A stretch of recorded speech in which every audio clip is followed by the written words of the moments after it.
Hello students, तो आज की इस वीडियो में आज मैं कक्षा 10वीं वाले विद्यार्थियों को दो चरों के रैखिक समीकरण वाले अध्याय के उदाहरण नंबर 13 को बताने वाला हूं। मैं बहुत दिनों से सोच रहा था कि आप लोगों के साथ एक लाइव क्लास लिया जाए, लेकिन लाइव क्लास में नहीं ले पा रहा हूं क्योंकि मुझे एक और मोबाइल की जरूरत पड़ा है और अभी मैं मोबाइल खरीद नहीं सकता। तो थोड़ा समय के लिए तो मैं अभी इसे पोस्टपोन करूंगा जब तक कि मेरे पास अच्छे खासे पैसे ना आ जाए। कैमरा भी अच्छा होना चाहिए, मोबाइल भी अच्छा होना चाहिए, तभी मैं लाइव क्लास ले पाऊंगा। ऐसे भी यहाँ पे जो लाइटनिंग है वो तो ठीक ठाक है, लेकिन मोबाइल जो है वो इतना अच्छा लाइटनिंग कैच नहीं कर पा रहा है। इसके जो कैमरा है वो इतना अच्छा नहीं है, तो अभी इसी से ही काम चला लेते हैं फिलहाल। आपको तो समझ में आ रहा होगा ना, साफ साफ दिखाई भी दे रहा होगा, तो दिक्कत नहीं होगा। बस अभी चलते रहने देते हैं इसे। थोड़े समय के बाद जब मेरे पास कुछ इफरात पैसे आ जाएंगे तब फिर मैं एक कैमरा अच्छे से खरीदूंगा, फिर लाइव क्लास आसानी से ले सकते हैं। तो चलो उदाहरण नंबर 13 को देख लेते हैं। यहाँ पे मैं पढ़ता हूँ, आप लोग इन सभी प्रश्नों को अच्छे से देखना, ठीक है।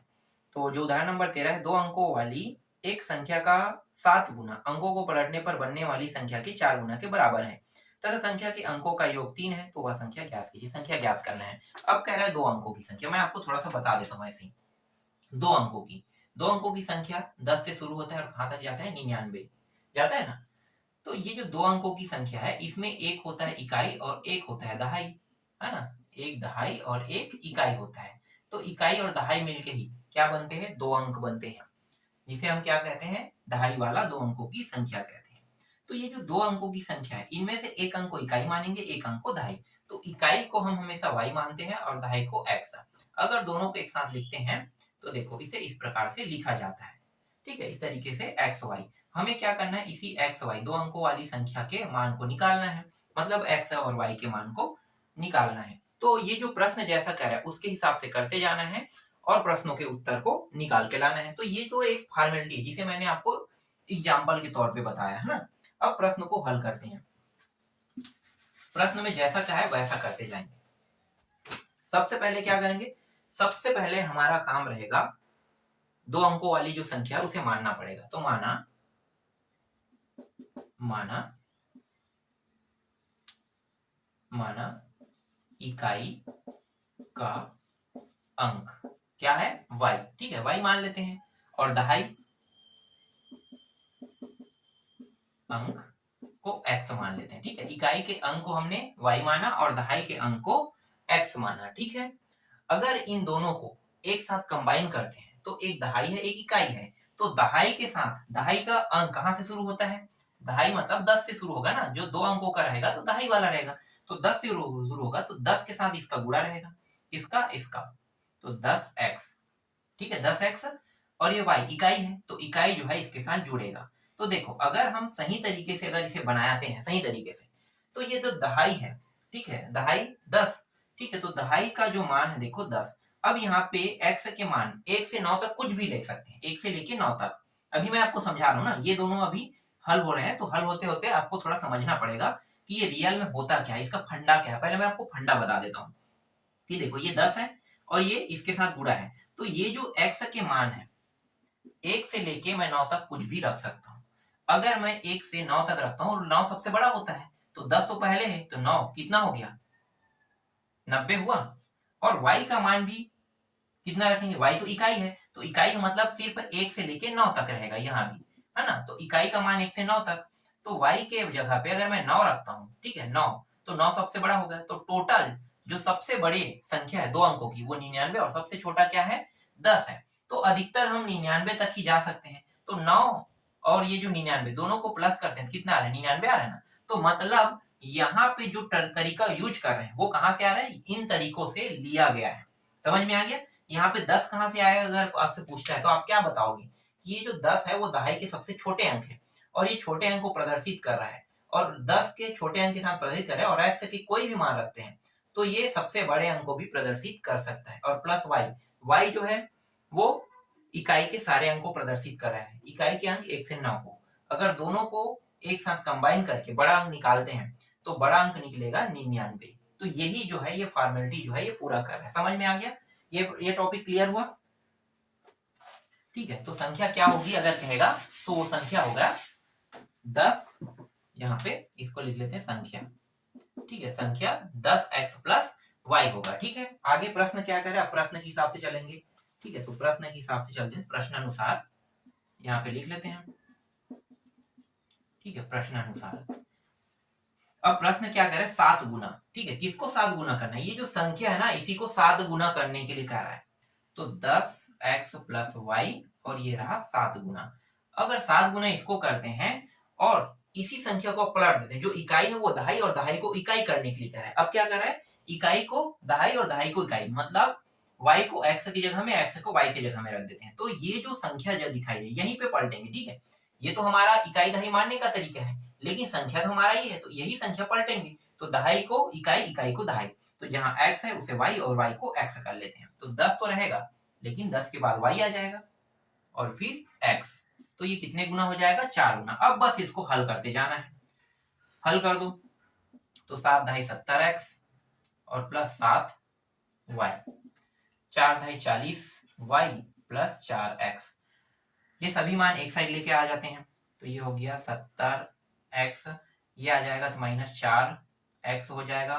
इस साइड आके माइनस हो गया, ये पता है ना कैसे होता है, प्लस में इसलिए माइनस हो गया। फिर यहाँ पे पहले से 7y दिया हुआ है, इस साइड आके क्या हो जाएगा, ये माइनस हो जाएगा, है ना। तो 40y माइनस, और इस साइड क्या बचेगा, कुछ नहीं, मतलब 0। अब इसको घटा दो, तो 4 घटाओगे तो कितना आ जाएगा, 66, है ना, 66 आ जाएगा, 66x। और यहाँ पे देखो बड़ा कौन सा है, 40 बड़ा है, और माइनस लगा तो माइनस चिन्ह को लिखेंगे, 7 को घटाएंगे उसमें, तो कितना आ जाएगा 33y बराबर 0। और ये दोनों कितने के पहाड़े में आता है, 33 को। 33 उभयनिष्ठ निकाल लेते हैं, बिल्कुल निकाल सकते हैं। 33 हमने उभयनिष्ठ निकाला, और जैसे हम 33 निकालते हैं, 33 के पहाड़े में 2 बार आता है, 2x, और 33 पहाड़ा में 1 बार, तो 1y, मतलब y बस लिख सकते हो इसको, बराबर 0। अब ये जो 33 है ये किसके साथ गुणा के रूप में है, ये जो कोष्टक के अंदर मान है इसके साथ गुणा के रूप में है। तो मुझे क्या करना है, इस 33 को उस पार ले जाना है। तो जब मैं 33 को उस पार ले जाऊंगा तो यहाँ पे क्या बचेगा, 2x माइनस वाई, और 33 उस साइड आके क्या करेगा, भाग करेगा, तो कितना आएगा 0। तो यहाँ पे जो हमारा समीकरण आया 2x माइनस वाई बराबर 0, ये पहला समीकरण हमें प्राप्त हो रहा है। तो देखो पहला समीकरण बहुत ही आसान तरीके से मैंने निकाल दिया आप लोगों के लिए। आगे जब प्रश्न पढ़ते हैं तो क्या कह रहा है, ये जो x और y है इन्हीं के योग के बराबर 3 होगा, सीधा दूसरा समीकरण ना प्रश्न में ही लिखा हुआ है, आगे कुछ करने की जरूरत नहीं, ना पलटने की जरूरत है कुछ करने की, सीधा बता दिया है 3। तो यहाँ पे क्या करेंगे, दूसरा समीकरण को x प्लस वाई बराबर 3 डायरेक्ट लिख देंगे। ठीक है, अब हमें x और y के बस मान को निकालना है, तो बस इतना ही करना था इसमें, दूसरा में कुछ नहीं लिखा है। अगर पढ़ते हैं तो पढ़ने पर देखना, ठीक है, क्या लिखा है, तथा संख्या के अंकों का योग। तो संख्या कहाँ भी है, ये तो है ना, ठीक है, ये तो हमारा पूरा संख्या है जिससे हमारा प्रश्न बना है, ये हो गया। लेकिन हमारा जो मेन अंक है जिसे एक्स वाई, तो यही तो दो संख्या है, और इन्हीं दोनों संख्याओं को जो दहाई और इकाई वाले जोड़ेंगे तो कितना आएगा, 3 आएगा, इसके बराबर बताया गया है। ठीक है, तो ये दोनों को जोड़ देंगे तो क्या हो जाएगा, बराबर 3 के। तो दो समीकरण यहाँ पे प्राप्त हो गया। अब इस प्रश्न को बनाने के लिए हमारे पास बहुत सारे विधि है। एक विधि को हम कहते हैं विलोपन विधि, ठीक है, दूसरा विधि प्रतिस्थापन, तीसरा विधि जो ग्राफ विधि है ना, जिसे आप लोग रैखिक कहते हैं विधि, ठीक है, ग्राफ विधि भी है। फिर समीकरण निकाय विधि है। समीकरण निकाय विधि अभी चालू नहीं की है क्योंकि आगे के प्रश्नावली में समीकरण निकाय विधि है। ठीक है, पांचवा ब्रज गुणन विधि, गुणन विधि। तो इस तरीके से 5-6 विधि है। ठीक है, 5-6। अगर ब्रज गुणन विधि से प्रश्नों को बनाने के लिए कहेगा तो मैं ब्रज गुणन विधि बताऊंगा, नहीं कहेगा तो बस यही जो दो तीन विधि है इसी बस को जानेंगे। समीकरण निकाय विधि को बाद में, समीकरण निकाय, ठीक है, समीकरण निकाय विधि अभी स्टार्ट नहीं किए हैं। तो ये जो 3 विधि है इनमें से इसको पढ़ चुके हो, ये भी मैंने पढ़ा दिया है ना, ये भी पढ़ा दिया है। तो तीनों विधि जो है ये अभी तक मैंने बता दिया आपको। ग्राफ विधि जो है वो प्रश्नावली एक के सारे प्रश्न ग्राफ विधि से ही बने हैं, है ना। पहले समीकरण निकालते थे, निकालने के बाद एक्स के जगह में कुछ मानते थे, वाई का मान निकलता था, तो वही ग्राफ विधि है। तो ग्राफ विधि से सिर्फ एग्जाम्पल के प्रश्न ही आएंगे और कोई प्रश्न नहीं आएगा 6 नंबर में। विलोपन और प्रतिस्थापन विधि भी बहुत इंपॉर्टेंट है, इसको भी मैंने बता दिया। अब आपके जो ये जो उदाहरण नंबर 13 है, ये जो बना है ये विलोपन विधि से बना है। अब मैं यहाँ पे क्या करूंगा, इसे प्रतिस्थापन विधि से बनाऊंगा। विधि अगर मैं चेंज करता हूँ उत्तर बिल्कुल भी चेंज नहीं होगा, याद रखना। तो इसीलिए मैं यहाँ पे इसे प्रतिस्थापन विधि से बना रहा हूँ। तो देखना आपके बुक में विलोपन विधि से बना है, अब मैं इसे प्रतिस्थापन विधि में बनाऊंगा। तो जब मैं प्रतिस्थापन विधि में बनाऊंगा, चलो कहाँ से मिटाना है, यहाँ से, ठीक है, समीकरण को ऊपर में लिखना है।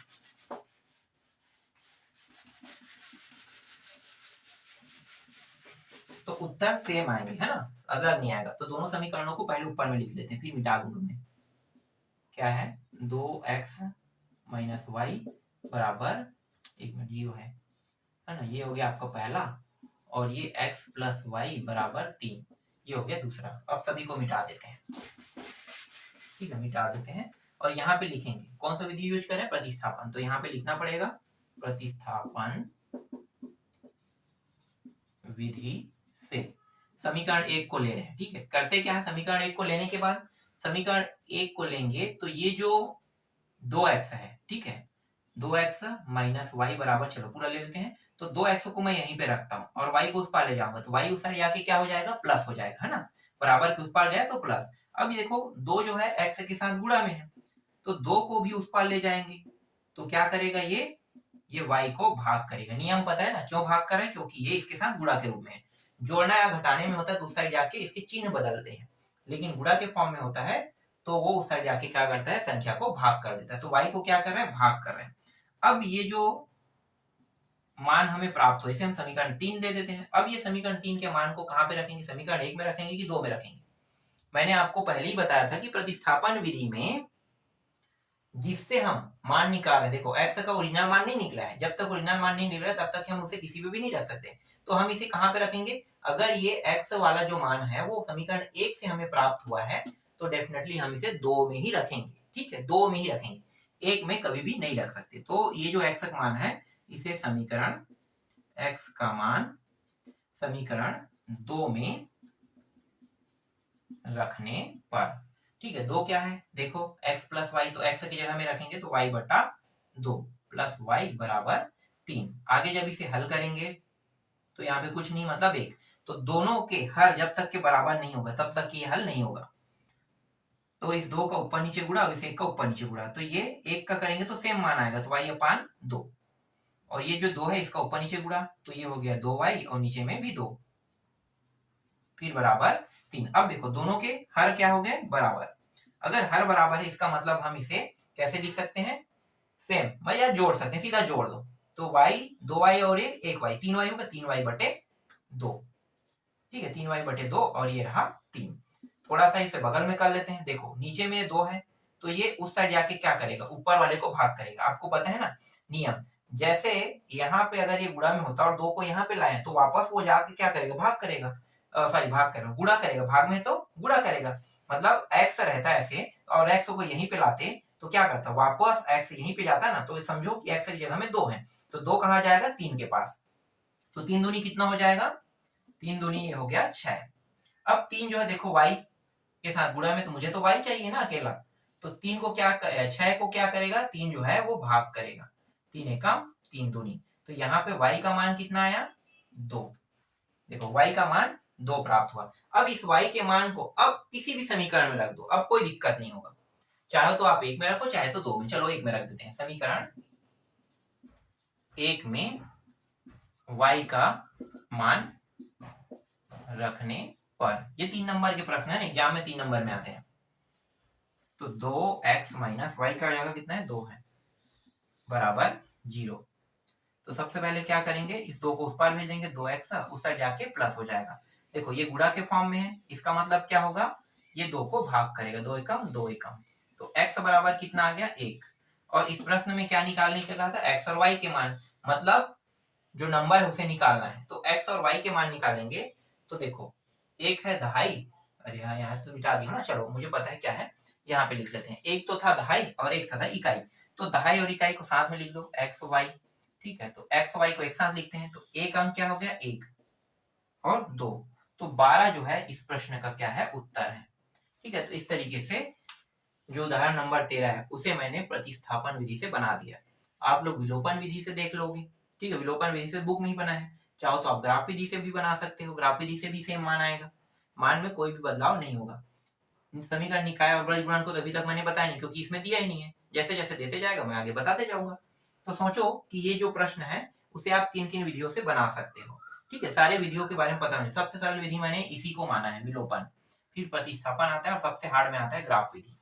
इन दोनों से भी हार्ड विधि है ग्राफ विधि, क्योंकि उसमें आपको सही से मानों को रखना पड़ेगा, लेकिन इसमें भी घबराने की जरूरत नहीं है। जो एग्जाम में आते हैं प्रश्न ना, उसे मैंने पहले ही सॉल्व करा दिया है। उदाहरण के ही एग्जाम में आएंगे प्रश्न, प्राप्त विधि से जो भी प्रश्न आएगा वो उदाहरण की रहेगा, और उदाहरण के जो 6 से लेके 8 या 9 तक के उदाहरण है ना, तो सारे चारों प्रश्नों को मैंने लगातार बता दिया है। 4-5 प्रश्न है, तो चारों पांचों को ढंग से देख लेना भाई, उन्हीं में से एक प्रश्न आएगा।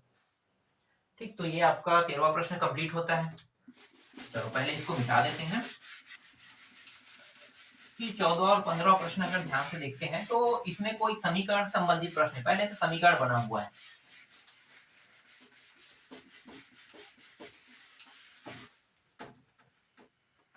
देखो 14वां प्रश्न, निम्नलिखित समीकरण में चरों के मान ज्ञात कीजिए, मतलब x और y के मान बस ज्ञात करना है ना। और 2x माइनस 5y बराबर -8 और x माइनस 4y बराबर -7 दिया हुआ है। ठीक है, ये हो गया। तो इसमें पहले से 2 समीकरण दिए हैं। अब आप इसको किस विधि से बनाना चाहोगे? आपके पास तो 2-3 विधि था, एक तो प्रतिस्थापन विलोपन, यहाँ से मैंने मिटा दिया। चलो प्रतिस्थापन विलोपन और ग्राफ विधि। तो आप प्रतिस्थापन में इसको देखो, इसको बनाया किसमें पहले देख लेते हैं। जो बनाया जस्ट उल्टा बनाना है इसका। तो इन्होंने बनाया है समीकरणों को x के मान रखने वाले, हाँ ठीक है। तो इसे प्रतिस्थापन बनाया, तो विलोपन में बनाना। ठीक है, तुम लोग इसको किस में बनाना? विलोपन में। अब 15वां को देख लेते हैं। तो 15वां जो है वो जोड़ने वाला बना है, इसको 15वां को विलोपन में है, तो इसको प्रतिस्थापन में बनाना। ठीक है, तो जैसे मैं बता रहा हूँ जस्ट उसका उल्टा बनाना, क्योंकि इसमें पहले से दिया है ये विलोपन में बना है। ठीक है, 15 तो समझ जा विलोपन में बना है, इसलिए इसको प्रतिस्थापन में बना देना। और 14 को प्रतिस्थापन में बना है, तो इसको आपको विलोपन में बनाना है। तो इसी तरीके से बनाना है जैसे मैं बता रहा हूँ वैसे ही। ठीक है, इसके बाद आसानी से आप लोग किसी भी प्रश्नों के उत्तर जो है वो आसानी से निकाल लोगे। तो इसी तरीके से सभी प्रश्नों को देखना, बहुत ही आसानी से बन जाएगा। तो 14 भी हो गया, 15 भी हो गया। 15 में और 14 में कोई ज्यादा डिफरेंस नहीं है, ज्यादा दिक्कत वाला नहीं है। फिर आपका 16 और 17 बचा है ना। तो 16 और 17 जो है थोड़ा सा अलग तरीके का है, तो इस प्रश्न को मैं आपको नेक्स्ट वीडियो में बताऊंगा।